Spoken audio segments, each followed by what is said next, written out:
What up YouTube, it's Misery's Company, and the Blood Knight is here. The patch notes have dropped, well, at least introducing us to the Blood Knight, and there's a lot to unpack. So I'm actually going to break this down in two different videos. In this video, we're going to be looking at just the high level of the Blood Knight, sort of introduction, all the skills. In a second video, I will be uploading at a later date, either later today or tomorrow.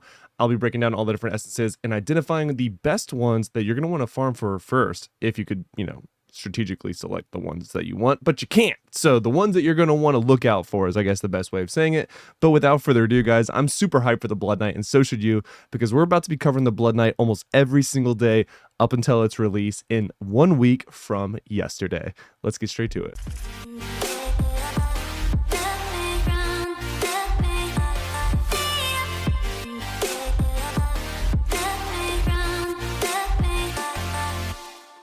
All right, now, like I said, this is the introduction to the Blood Knight. So now we have confirmed it is not Blood Knight, Shadow Knight. We do know that the Shadow Knight will likely be used in other areas or other areas of the world due to their, feelings towards the word blood. Now, obviously, badass picture. The Blood Knight is phenomenal looking. This is a whole bunch of lore. This cinematic trailer is sick. So we're going to go ahead and watch it real quick. And let's go. The darkness has always been with us. So the Blood Knight already looks just so sick.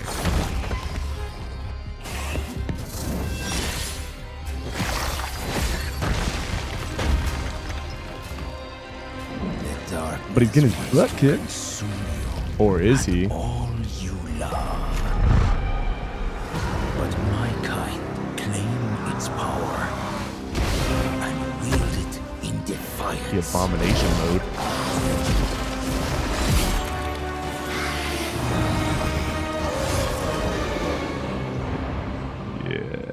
Humanity is right to fear the darkness, but I am a Blood Knight. The pole arm. The darkness fears me. So here's some in-game gameplay. We're going to cover all these skills here in just a second. That grab one looks sick.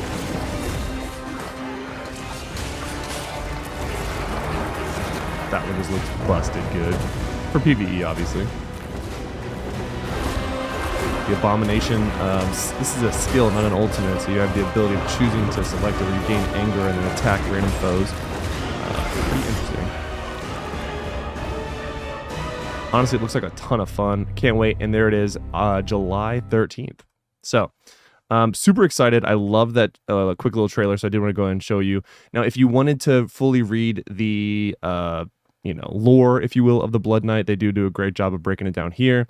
I love the different skin, all the different artwork already. Obviously, that's what Blizzard is known for, and excelling is their artwork.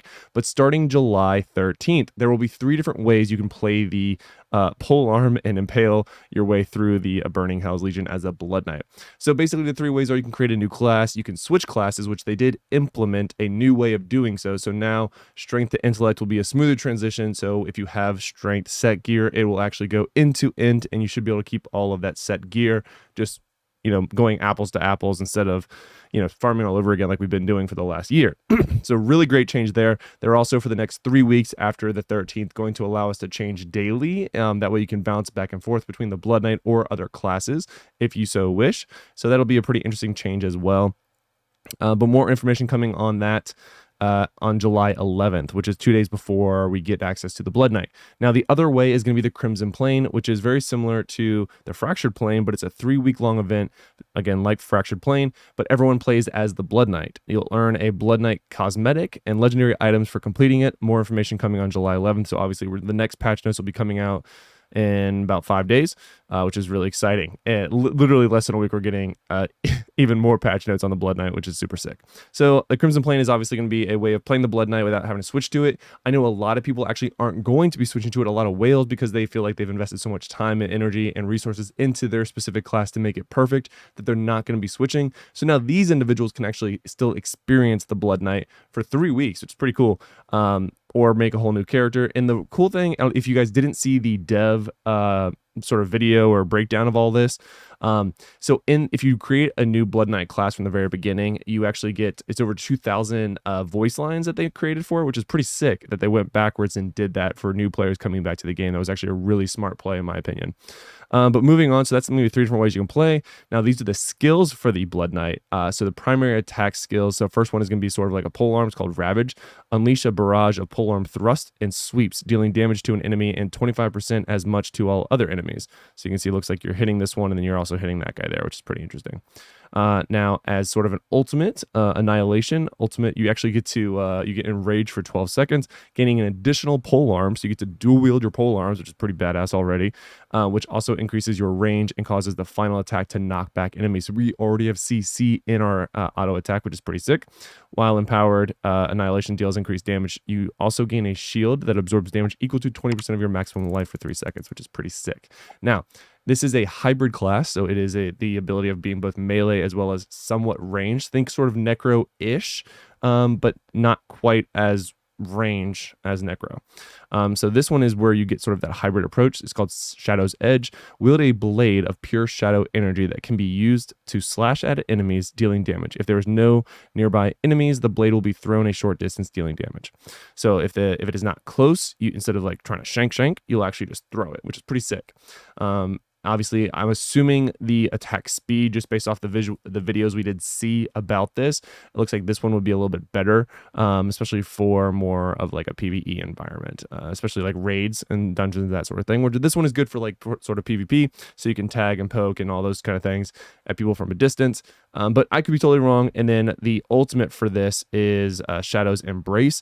So enhance Shadow's Edge for 12 seconds, so the same amount of time as the first one, throwing a volley of 5 Shadow Blades. Okay, 1, 2, 3, 4. The 5th one is inside this dude's belly. That penetrate enemies, AO, dealing damage for each blade that strikes an enemy. You can also gain a shield that absorbs up to 20% of your maximum health. Okay, so you both get a shield, but this one does a quick little burst, it looks like. So 5 blades. Pretty cool there. Now, moving on to additional skills. So these are the skills that you can obviously select from, 1 of 4 to be part of your main skills to use. Now, again, I'm going to be breaking down all these skills very specifically on this video, but we'll make another video coming out probably tomorrow of all the different essences that will change these skills, because I'm going to actually do like a side-by-side comparison where I show you the skill as well as the essence and kind of talk about what it's going to be changing, because that's going to be a little bit of a longer video. So Spear Flurry unlocks level 1, Channel of Fury of polearm attacks, dealing damage to enemies in front of you. Upon activation, if no enemies are nearby, you will dash forward a short distance before the onslaught begins. Using Spear Flurry slowly consumes the energy which recovers while Spear Fury is not in use. Basically, this is a channeled ability. So if they're not right next to you, you do a dash to get closer to them before doing this onslaught attack. Seems pretty good, actually. I kind of like that one. Moving on is the Wave of Blood. So expel a wave of blood that knocks back enemies, dealing damage. Maximum 2 charges. So it looks like you literally just go blah, and you just kind of throw blood at people.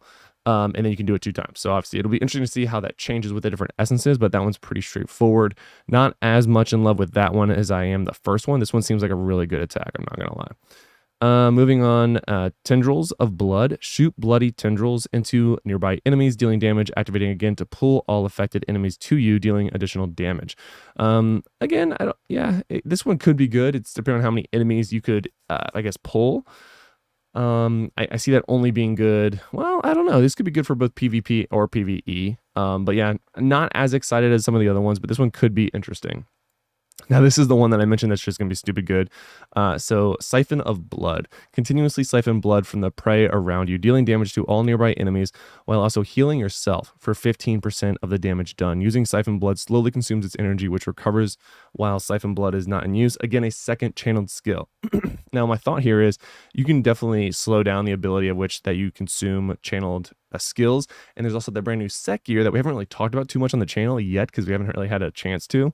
But that 2 already channeled skills could be really, really good for that new 2, 4, and 6 piece set that we get that's all about channel damage. So interesting there. That could actually be a really, really interesting build for full channeled damage. But we'll obviously cover that once the Blood Knight comes out and we get to play around with different set gear for it. Moving on, Sanguigate. Liquefy into a bloody form for 2.5 seconds, increasing your movement speed by 50%. Activate again to coagulate your being and rush forward, dealing damage to enemies you pass through. So it seems similar to Necro with their like Wraith form, but with blood. Seems pretty straightforward. I think it's probably going to be one of our few movement abilities. I could be wrong there, but I remember them talking about that in the dev video, where one of the weaknesses of the Blood Knight is its mobility. But again, all the different essences could dramatically change that. All right, another one is Umbral Lance. So hurl a lance of pure darkness that penetrates through enemies, dealing damage. Charging longer increases range and damage. I'm going to go ahead and say this one's probably a no, because if you think about the different abilities that you currently use on any character where you have to charge up and then use it, you're probably not using that skill in that way. But again, the essences will likely change that and make it maybe a little bit better. But in its current state, I don't see that one being used at all. Now this one is probably very good. Swarm of bats. Call a cloud of bats to attack enemies for 8 seconds, continually dealing damage. The cloud of bats will pursue enemies and can be redirected by activating this skill again. So I'm very curious what the range is. This is going to be a nice little finisher and kind of annoying in PvP, but it could be really, really good for PvE farming. And that's sort of where my head goes, because obviously we're going to be spending a ton of time farming on the Blood Knight rather. So I'm really curious what that sort of farm build looks like, and then we'll work toward developing a PvE and PvP build. So Whirling Strike, basically you get a bit of a whirlwind here. So whirl your polearm around you multiple times, dealing damage to nearby enemies, maximum charges 2. So this is more of like a touch and activate instead of a channel. And it's also you stand still instead of being able to move since you're not channeling it. So obviously whirlwind is going to be better. Barbarians will be okay here. But this could be good for a quick little AoE burst. Again, if we have the ability with that Segregate or whatever it was called to move really quickly. This one to move and then burst and blow up a mob with this one. That could be good for farming or dungeon runs or things of that nature. This next one's actually really interesting as well. I'm sure I've said really interesting probably a million times now. Mephitic Cloud. Level 44, release a toxic cloud around you for 6 seconds that confuses enemies, causing monsters to attack each other, and restricts targeting for players. So, I mean, it obviously has close to a 20 plus second cooldown. It could be good for both PvP or PvP or PvE, but more to come on that. This one seems like it could be a really good disengage for PvP to me. That's the first way that it sort of like pops in my head that it could be usable, but obviously more to come. Skewer, this is that cool one that they were talking about for a while. So basically you skew the enemy, you skewer an enemy with your polearm and then slam the enemy into the ground, dealing damage to all other nearby enemies and stunning them for 3 seconds. Now, this could have some pretty heavy implications for PvP. If you can straight up skewer a real player and then have them not be able to move for as long as this animation is, that's gonna be a little rough. I'm assuming that's not the case, and it's only for PvE that you can grab people, and because I'm assuming you also can't skewer a boss, because that'd be a little broken. But all in all, it's pretty cool. All right, so that one could be good. Really cool sort of animation, but see how it works in reality. Moving on, Shroud of Night. Shroud yourself and nearby allies in darkness for 8 seconds. Pretty long. Causing shadowy apparitions of yourself to emerge every 1.5 seconds to unleash a primary attack against your enemies. Depending on how this is working, I saw Lita's video of this yesterday. If you could use this in a raid or a dungeon where you're like attacking a boss and they actually do auto attacks for you, this could be really, really good. But if it doesn't quite work like that, it could be kind of meh. But obviously it looks like this is a sort of buff, if you will. So this could be extended as well with different beneficial duration increases. So interesting there. Abomination. This is the one I was talking about earlier. So consume all your anger to transform into an unholy abomination for 15 seconds. Increase your damage done and replace your skills with Blood Rush and Shattering Fist, generating anger each time you damage an enemy with your primary attack or use a skill. So I don't know if this is sort of like balancing, like the more you fight, the more you stay in this form, or if it truly ends at 15 seconds. Obviously this is a buff, so it, again, could be increase the duration. This could be really, really good, or this could be one of those things that's just not used at all. It's gonna be really interesting to see which way that kind of lays, because either it's gonna be busted good or just terrible. Blood Rush, shed your mortal flesh and move forward a short distance, dealing damage to enemies in your path. Okay, so this is one of the skills within the Abomination mode, if you will. So interesting. All right, so Shattering Fist, unleash a series of massive blows dealing damage to all nearby enemies with every third attack causing a knockback. Again, more CC. We got Airborne there, so I wonder if that's a non-targetable. That'd be interesting. So again, moving on. Transfer. Wait, did I skip one? No. Transfusion. So level 53. Fortify yourself or an ally with enriched blood, granting a shield for 3 seconds that absorbs damage. Additionally, harmful effects will be removed from the target player, and they will become immune to harmful effects for the duration of the shield. Targeting an ally with the transfusion cause you to rush to their aid, and casting transfusion on both of you. Transfusion. Oh, and casting transfusion on both of you. Transfusion can be activated again one additional time within 5 seconds of the first cast. So in its current state, I could see this being really good for PvP. I imagine there's probably gonna be some essences that make this like probably turn this into like an AoE damage. Think like Crusader-esque. For Conjuration of Light, I want to say is the skill I'm thinking of, but that would be also another one that I'm thinking of that essences could make this maybe more viable in PvE than its current state. Because currently I don't see this being viable at all in PvE. All right, so next, shred through your opponents with class-specific legendary items. These are gonna be all the legendary items. There is gonna be 60 new ones. Being released with the Blood Knight. We wanted to give players a variety of items to tinker with so they can get a complete sense of what the class can do upon release. I will cover this in another video, like I said, because it is a lot to cover.